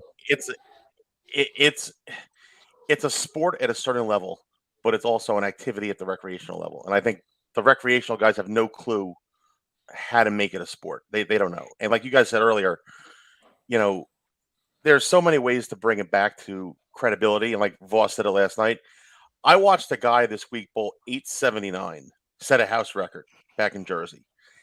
And I watched him about a month and a half ago bowl 150 under on a sport pattern. So where is the difference there? Like, what's the difference? Yeah, he still throws it for 879, but if you play a golf, a professional golf course, and you're a 5 or 6 handicap, you're not going to shoot a 170. Like, that's what I mean. Like, you're not gonna shoot freaking 100 over. So like, that's what I'm saying. Like, it's such a differential of like a guy shoots only what'd you say, 870 something? 879. 879. He missed freaking once. Right. And yet, that's like shooting even par for, let's say, for a round on a professional golf course. Let's say it's not going to happen. It's not going to happen. And it's like perfection is so easy to get to. I talked to Johnny the other day, and he had a great idea. I don't know if you mentioned this or not, but can you guys hear me, by the way? Yes. Okay, good. Keep going. If you go bowl the Nationals, I love the idea that John had. So, and Gary Beck does this perfectly. He's done this perfectly. So let's just say it's $230 bowl the Nationals. You add $100 entry fee. So it's $330 to bowl. When you enter the USBCs, the USBC sends you a ball, whatever it is. It doesn't matter who makes the ball, what brand it is, but every entrant gets the same ball. And you can do whatever you want to it, but everybody gets the same piece. So there's no advantage across the field. That's how. And honestly, that's how Beck does it with the Teen Masters. And I think, Johnny, you're familiar with that. So I am. Mm-hmm. You do that. But then if you watch last night, what Voss and Robert said, eliminate the surface changes. Yes. And that really makes it, and I never really thought of this. when Brian Voss said it last night, if you have to use a pad to make your ball react, you stink. And that's basically what he said. It's the truth. And if you watch guys at the Masters, like Robert did, they're hitting it with 360 grit, and they're just imploding the pattern by game one. That just kills your lanes. So make it fair that way, where everybody gets the same piece, and you have to manipulate the ball and the pattern by using this. Mike, and we not did many a people know show how to do that. with Johnny Senior, and we were doing a watch along about his 300. And I saw before we that. were talking, so he had said that the and again, this is, I guess, 1970, whatever, 1980, whatever. He said he wouldn't change bowling balls because his athletic ability led him to he knew he could do more with changing a hand position to manipulate the ball or move a board rather than change the ball. And I feel like that also makes it a little more athletic because then there's adaptability rather than trying to find that piece of equipment. I keep saying the big red wiffle bat because you want to stand in your spot, grab the same ball. And I thought that was so profound, and it should get more traction too, because like he's like, I'm just going to, wow. Yeah, I got sidetracked. And he's saying like he's running wild. I'll move my I'll turn my hand to the side of it to make it go longer. I don't even know if that does that, but you know what I mean. Because Johnny it's Senior, knowing that, then rather than just grabbing a different rock, standing in the same spot, and then hoping it does the same thing. So that's where you're at, and I'm all for it. I think that adds a credence of athletic ability to it. the difference is John Senior knows how to bowl. If you really look at it, what's the percentage of people today that know how to bowl? And Johnny and I grew up in a different era. We bowled juniors together for years. We know how to bowl. The kids that come up now, their problem is this: my ball doesn't hook enough, or my ball hooks too much. Instead of tricking it with the hand, they go right to urethane. That's their move. They don't know how to have game B, C, D, and E. Johnny and I, when we learned how to bowl, we cut our teeth with an A game, but we also knew if we couldn't find it, we knew how to find it or get close to finding it. So we would grind out 180 to 190 on a bad game. And now today, a bad game for these guys, 140, 150, and they can't make a spare. Right. Yeah, it's like they keep sanding it more and more and more and Exactly. more. Like the pattern is non-existent even at the start. They just throw it until it hooks where they want it to hook. You get a lot of frames that way, though, too, unfortunately. But I guess that's why they don't win either as much as they should. And the new generation of a bowler. Think of it this way. And Charlie Tapp is great. Think of it this way. Yes. The new generation of bowler is 8 strikes a game, 2 opens, you average 233. Right. How many guys do you see that doing that? Right. Most of them nowadays. Yeah, the skill is out of it. They don't know how to change their hand position or make it spare, and it's relied on equipment. It is. I think Robert said that I think it was Robert that said that they just want to grab their ball and stand where they want to stand, and they're not playing the changes of the lanes, where he's looking at topography, he's looking at the way the oil breaks down and how he can get ahead of it, whereas the kids are just grabbing their stuff and standing where they want and not making the adjustments and just making it work. You asked 20 people between the ages of 18 and 24 and said to them, what is topography? I guarantee you not one person would have a clue what that word means. You could also ask them what are titties, and they wouldn't know either, because these guys are freaking nerds, man. This is what's bullshit about it. The bell. There we go. All right. No, absolutely. Well, I'm not wrong. He's not wrong. Well, you're not wrong.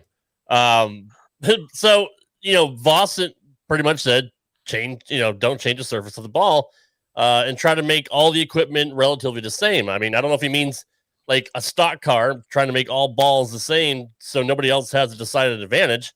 But that's one of the suggestions he had to try to make it more fair.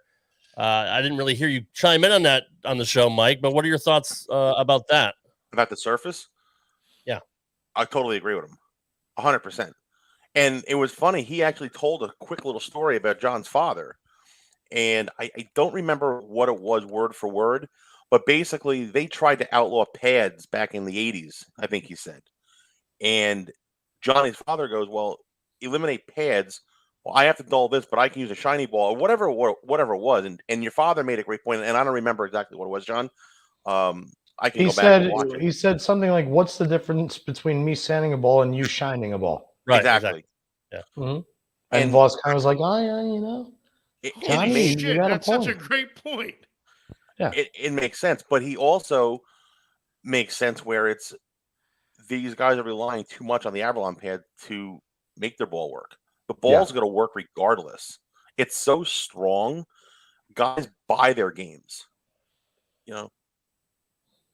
that's correct, Derek. And each lane in each building has a different topography chart. So it's usually yellows, reds, and greens, and it gives you an idea of which part of the lanes are sunken in, which ones are higher, and which parts are completely level. So at some events, guys are actually, or one specific event, guys were given a pamphlet of the topography of each lane in the building. Right. So the guys basically knew they were fucked heading over certain pairs, for lack of a better way to explain it. And that blew my mind because I knew nothing about that. When I look at the lane, I'm like, it's a fucking flat surface to me. But when Robert Smith pulled up the topography chart, I think it was from the Masters. Yeah. It was ridiculous. Like, it's almost like a fucking maze on the lane. It's a bad coloring book is what it looks like. Yeah. Virtually what it does now is it just puts on paper what, like, in other words, when we've all been to that pair of lanes where we throw it really, really well. We hit exactly what we're looking at, right speed, right release at the bottom. And a righty leaves, it comes up light, and you leave it 2-8-10. Right. And a lefty leaves a 3-7-9. And we stand there at the foul line dumbfounded for like 3 seconds going, okay, I guess I'm just fucking nuts. Or did that lane just decide to hook 3 boards less down lane than every other lane I've been on today? We've all experienced that. Well, now, just like everything else, everybody has the information already and everybody has the answer. Topography is a generational term. I'm going to say that. Never once growing up did I ever hear anybody talking about topography. Ever. The only thing fucking once, dude. The only thing we ever heard, Johnny, was like when we used to practice at Carolier all the time, right? The only thing we would ever hear in that place was the upstairs plays different than the downstairs. Yeah, the upstairs is a little bit different. The conduit underneath, the ball hits the lane. It's a little bit louder downstairs. And 3 and 4 sucked, and the carry's better downstairs. That's what you knew about Carolier. Yep. But like topography, the first person I ever heard talk about topography was Ryan Simonelli. And that was somewhere in like mid-20 teens. And I'm like, what the fuck are you talking about, topography? And then Matt O'Grady loved to talk about topography and undulation on the golf course. Oh, but John, what's the one center that was always affected by topography the most? Garden State. No. How about the stadium? Oh, yes. Got it. I'm sorry. I was going back to Jersey. No. Yes. In general. But the problem is like that is not necessarily the topography of the lane stall wasn't incorrect in the stadium. When the stadium was built, it originally had a monorail that traveled around the bowling stadium. I'm not sure if it connected to the Silver Legacy and other hotels like that, but whatever it did, the installation of the monorail shifted the building slightly, like just enough of fractions of an inch downward from left to right. So in other words, if you look at the topography of the stadium, the lanes are actually slanted down at just a code violation. Like you can't do that. Yeah. Like that's literally basically a building code violation. I mean, every building shifts. The ground always moves. Right, exactly. But basically, what it means is the lefties' balls are always going downhill in the stadium, and the righties are going uphill. And whenever a ball is going uphill after it hits the break point, get out. When it hits dead flush, it catches more of the 3-pin than it does the 1-3, and it goes straight back, nicks the inside of the 4, and the 4-pin goes around the 10. Oh, that happens to righties in the stadium 15 to 20% more than it does to the lefties, and you can't beat a lefty in the stadium. You never could. Never. You just can't. So that's why it's so well known how it's known as a lefty sewer. That's the term in bowling. That's a lefty sewer. The same way Ocean Lanes is just a sewer because I can bowl backwards blindfolded between my legs and average 240 there. Reno is like, oh, there's a bowling tournament at the stadium. I should go bowl that one. You can roll a soda down the lane at Ocean Lanes and it's going to throw a strike. Like, yeah, and the lid won't pop off. Exactly. It's come back. The straw is going to be a crazy straw. It'll still come back with your soda halfway hanging out. I think my lovely lady just flipped the lights on. It's much better lighting now. Brett has a last great point call here. Yeah, go back to the days of actually putting finish on the lane. What happened when balls roll over the same spot continuously? It wears out. So you're bowling on less or no finish, thus topography changes, and thus your ball reaction. That's a great point. Yeah, how do you make the changes to offset the fact that the lanes, get out of whack? Michael? John? I keep forgetting. I have to look the other way. I don't know, other than leveling them to the best that you can. I know that when we were at the Nerd, Anthony Simonson and I, we were leveling his lanes because he wanted to have the flattest lanes in Las Vegas. It's like one of the things that he really, really wants to do at the Nerd, right? What's the normal lifespan on a synthetic lane? I don't know that. Because on a wood lane, you kind of knew it and you just resurface them and stand them up. Yeah, Bradley would always resurface theirs every summer. That's a great question. I mean, I've taken readings and I've installed shims underneath the lane paneling of Pro Lane at Anthony's place, but I've never actually thought about it. I know that the going across with that tool that it's got to be less than, I believe, 0.060, and I think that Anthony tried to have his leveled under 0.15 or for the entire way across, which was near impossible, but we got it done. But the slope on older lane beds definitely still occurs in the same spots that it always used to. It's migrated a little bit more in these days. Now it's closer. We used to call the second arrow the track area. Track area is a little bit closer to like 12, 13, 14 now. So that part of the lane will always sit down lower, especially on the right side because of the higher traffic. Are you guys trying to make people fall asleep, or are we doing something here? Interesting stuff. But I'm a bowling nerd. I can't follow it. That's all. We're talking about a sport that you know nothing about. It's a skill that I know a little bit about. Well, look, regardless of whether you think it's a sport or a skill, I think it really is. It's a combination of both, to be honest. I mean, somebody said in the chat earlier, to play hockey, you got to be skillful. To play baseball, you got to be skillful. To play any sport, you have to have. I said that. No one in the chat said that because I played those sports. You dummy. That wasn't you. That's what someone in the chat said. I raced motocross. I played hockey. I played baseball. I was a freaking skilled dog sledder. I freaking did the Iditarod, and then someone in the chat said it. And that's exactly right. Hold on. Last question here. How come they haven't made lanes out of different materials now so they can make things more interesting? I mean, look, I don't know if they make different types of synthetic materials, if they're actually the same type of thing they're made of when they switch from wood, but if not, I mean, I guess there are certain other polymers or I mean, AMF, SPL, and HPL was 5/16 inch thick sandwich style. So you had the photo on the top, and then you had like the pry board or the ply board in between. It almost looked like a s'more. Oh, are we boring? No, once you said s'more, I got it. You're good. All right. So whereas Brunswick Pro Lane is 7/16 of an inch and it's solid phenolic, that is about that thick. That's about how thick a lane panel is. So I guess technically, yes, you could probably thicken the lane itself, or you can make a more dense, harder material that still has the same amount of flexibility and give, so it doesn't shatter when it's when impacted. That's the other thing too. Is, yes, it can't be too hard, or you're gonna fuck up all your bowling balls. But I mean, there has to be some kind of a material in 2022 that nobody ever thought of that can still give you the same results, but not wear down. You would think. I mean, like people can get their houses made of laminate, and the hardwood floors are gone. Like there's so many different tile patterns or something like that. Like there might be freaking roller hockey rinks have all these different surfaces. I mean, it would almost be like I don't want to say an easy replication, but because doesn't the oil do a lot of the work also to prevent the wear and tear? Yes, it can. Absolutely. Yeah. So there's got to be more so on wood and lacquer. I mean, it was more there for preservation purposes.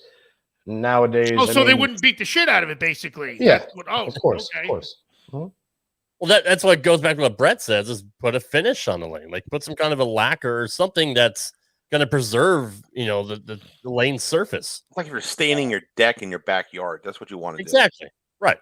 That's exactly right. You got to do it every couple of years, basically. Pretty much. Yes. All right, guys. Mike, I appreciate you being here, brother. I just wanted to hop on. Plus, I missed talking to you. It's been a couple of weeks anyway. So. I know. I missed Dr. Ocho. I was just laying in bed and I popped in and wanted to say hi. And hi, Dr. Ocho. How are you? I'm sorry I wasn't your life coach, but we have time. It's okay. You know what? I heard this ugly rumor that we're going to be doing something together in May sometime. I can't wait. No. Yes, that is correct. We might as well let the cat out of the bag here. I'm not doing anything with any of you freaking nerds. That means you're both going to be here at the same time? Yes. But correct. I don't think it's not going to be like a bowling conversation, right, Rob? It's not. It's going to be it could. We could talk about 80s bowling, but it's going to be all things retro. Subscribe to RTW brand or RTW Rewind. Ocho and I are going to be launching it, and Johnny next week. It's going to drop every Thursday. Johnny probably wasn't informed of this, but it's RTW Rewind. It's all things retro, whether it's music, sports, politics, movies, you name it. Anything retro, anything in our wheelhouse, us old fucks. That's going to drop every Thursday, anywhere podcasts are found. It's called RTW Rewind, so make sure you do subscribe to it. It's going to be. We're not talking 80s politics. So are you asking me to subscribe to it or be on it once in a while?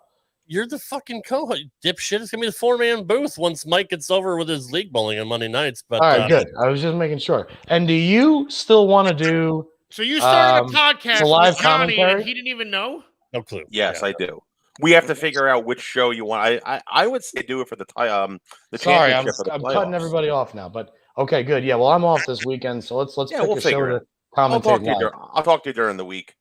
Say, Dr. Ocho, really quick. So when I talked to Rob, I gave him the idea of like 80s sitcoms. Yeah. I don't know anything about the 80s, so I don't know what I'm going to be able to do. I don't know. Can we add 90s in there? I thought I was done with this as of like this week, so I'm kind of perturbed. Like I figured I just took the dagger in you guys' heart, proved that it was a skill, not a sport. I was gonna just run off into my own topography of a chick laying down with her boobs out, and when that's a big topography. That's going to be fun topography. Now I got to do this friggin' Sheboygan with you guys? Here's a topography question. How great did Voss's hair look last night? Very awesome. Spectacular. Yeah.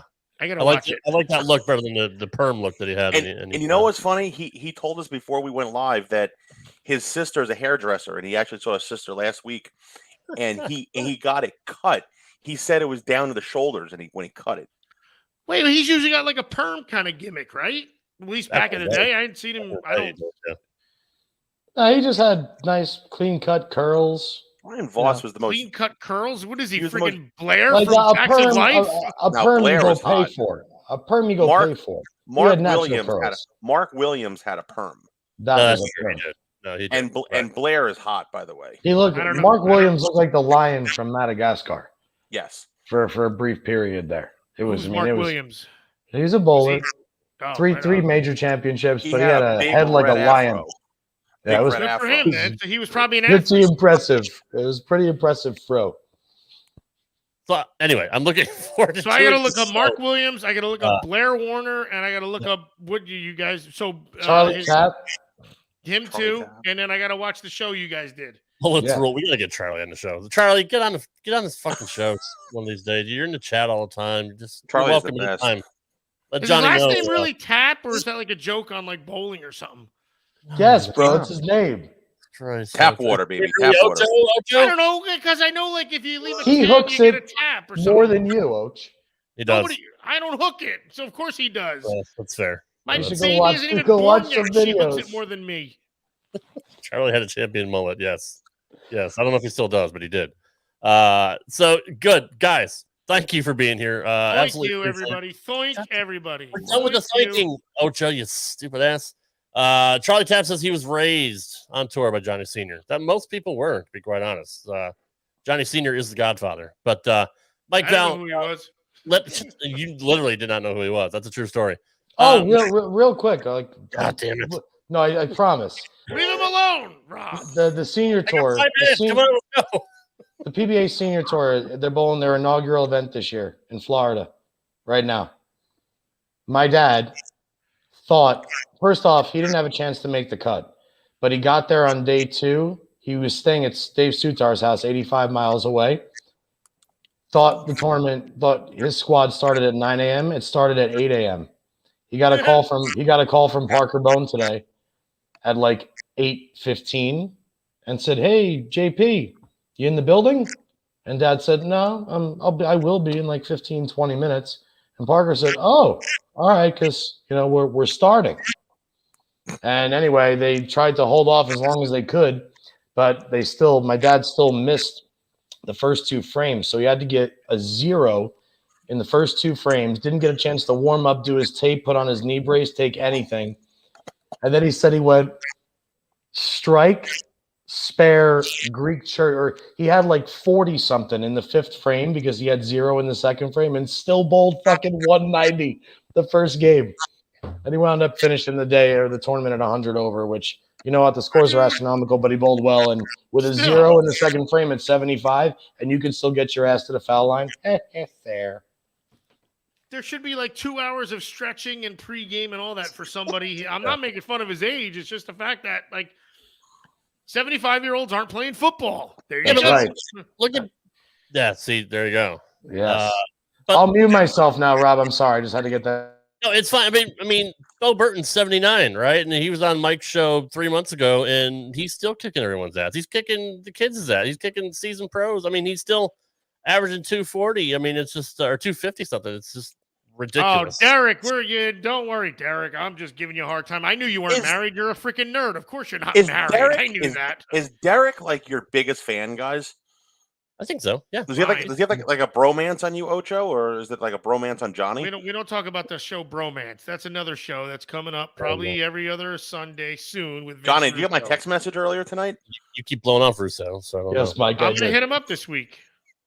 All right. Mike Val, please let everybody know where they can find you, what you got going on. And I do appreciate you jumping in here at the last Find one. him at Krispy Kreme's. I was just laying in bed, and I had to throw a shirt on, but I didn't want to come with show off my guns and show up.